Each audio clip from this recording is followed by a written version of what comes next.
Salam, hər vaxtınız xeyir. Bugünkü mövzumuz bağlayıcılar mövzusudur. Bağlayıcılarda əslində asandır, ipuçları ilə tapsaq, amma belə ümumilikdə mövzu baxımından çox çətin bir mövzudur. Çünki çox tərcümə əsaslı bir mövzudur. Tərcüməyə əsaslanan bir mövzudur.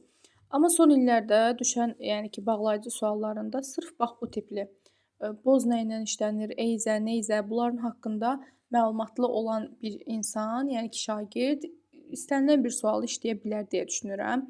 Gəlin başlayaq birinci sualdan. Burada iki tərəfli bax nöqtələr qoyulubdursa, biz fikir verməliyik ikili hissədən ibarət olan bağlayıcılara. Boz orla işlənirmi? Xeyr, bu işlənə bilməz. Boz and bağlayıcısıdır ağzımızda dediyimiz kimi. Neither nor bağlayıcısıdır. Either or bağlayıcısıdır. Y variantı da silinir. Either and bağlayıcısı deyə bir şey yoxdur.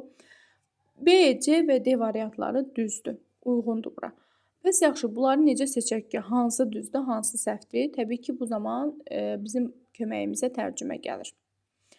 Fred Sarah have been taught how to use this program. Bu proqramı necə istifadə etməyi öyrədiblər. Öyrənmişlər daha doğrusu. Fred də, Sarah da bu proqramdan necə istifadə etməyi öyrənmişlər. Hər ikisi öyrəniblər, heç biri öyrənməyiblər. Either or ya bu öyrənib, ya da bu öyrənib. Bunu necə tapırıq? Təbii ki, burada fikir verməliyik biz xəbərə. Əgər xəbərimiz cəmdədirsə, bu zaman boz götürəcəksiniz. Yox təkdədirsə, eyzədən, neyzədən birini götürəcəksiniz. Və elə də qoyacaq ki, variantları.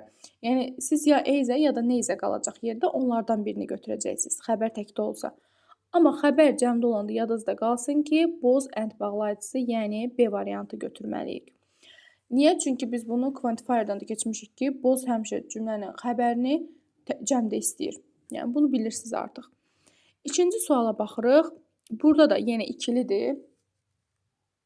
Xəbərimiz isə təkdədir, amma bu xəbər başdadır, yəni əvvəldədir. Gəlin burada variantları çıxdaş eləyək. Neither orla işlənməz, either and-lə işlənməz, either norla işlənməz, boz orla işlənməz. Burada cavabımız A variantıdır. Bəs sual oluna bilər ki, burada xəbər təkdir, niyə bəs boz and götürdük? Mən də deyəcəm ki, boz and-dən sonrakı xəbər cəmdə olur. Özündən əvvəlki xəbər cəmdə olmur. Buranın mübtadəsi var artıq. Buranın mübtadəsi Nizami Gəncəvidir. Bir dənə gözləyin. Aha, buranın mübtadəsi Nizami Gəncəvidir. Ona görə iz veriblər. Mübtadə varsa, boz and-in bura dəxli yoxdur. Yox, əgər mübtadə yoxdursa, boz and mübtadə funksiyasına, bayaqki kimi həm Fred, həm də Sarah bu işi görüblər. İkisi də görüblər. Yəni, mübtadə bunlardır. Amma burada mübtadə Nizami Gəncəvi olduğu üçün iz olacaq. Cavabımız isə A variantıdır. Üçüncü suala baxırıq. Yenə, please buy some paint, the door, the window need painting. Aha, baxıram ki, A variantı düzdür, B variantı da boz and-lə işlənir, amma C variantı or olmaz, as olmaz, either da orla işlənir. Amma need yenə xəbərimiz cəmdə olduğu üçün cavabımız da boz and, yəni B variantı olacaq. Needs olsaydı, onda either oradan ya da neither oradan birini seçmək məcburiyyətində qalacaqdıq.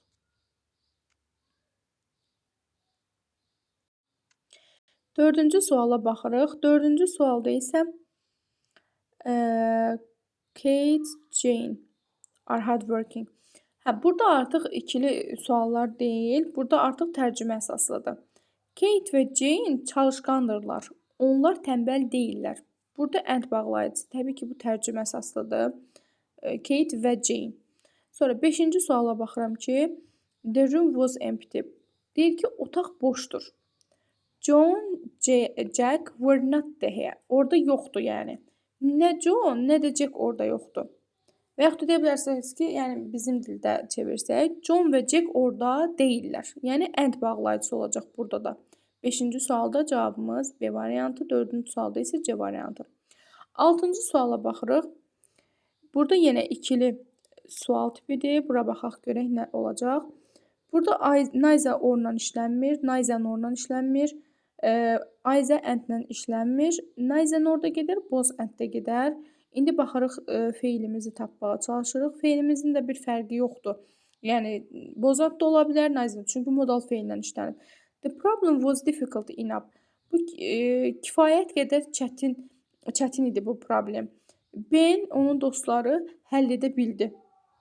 Yəni burada da kifayət qədər çətindirsə bu şey, nə bunu beni həll eləyə bilib, nə də dostları həll edə bilib. Ona görə məntiqən cavabımız C variantıdır.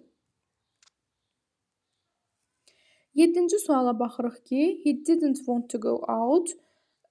O çölə çıxa bilmədi, istəmədi daha doğrusu. It was raining. Çünki yağış yağırdı. Cavabımız D variantıdır. Çünki elə olduğu kimi, yəni cümləmizə uyğun gələn çünkidir. Deyən kimi ağızdan çünki çıxır. Ona görə də cavabımız D variantı. 8-ci suala baxırıq ki, she wants to improve her English. She wishes to study abroad. 8-ci sualda isə cavabımız A variantı olacaq. Niyə? Çünki deyir o istəyir ki, ingilis dilini inkişaf elətdirsin. Çünki o xaricdə təhsil almaq istəyir. But amma ancaq lakindir getməz bura. However, o da amma ancaq lakindir getməz. Also baxmayaraq ki, o xaricdə təhsil almaq istəyir. Hə, bu uyğun gəlmir. Zo da baxmayaraq ki deməkdir. Ona görə cavabımız burada A variantıdır. 9-cu sualda yenə ikilidir. Ayzə norla işlənmir, Ayzə əndlə işlənmir, boz orla getməz, Nayzə orla getməz. Cavabımız Y variantı. 10-cu sualda I passed the exam successfully. I worked hard. Mən deyir imtahandan uğurla keçdim. Çünki mən çalışmışdım, hazırlaşmışdım. Ona görə cavabımız B variantı. O qədər də çox sual yoxdur burada. Cəmi 38 sual var. Yəni bu şəkildə bilmədiyiniz sözlərin tərcüməsinə baxa-baxa və yaxud da ki, qarşınıza çıxan o bağlayıcıların tərcüməsinə baxa-baxa məncə asanlıqla həll etmək olar. Bir də qaydanı təbii ki, çox yaxşı bilmək lazımdır.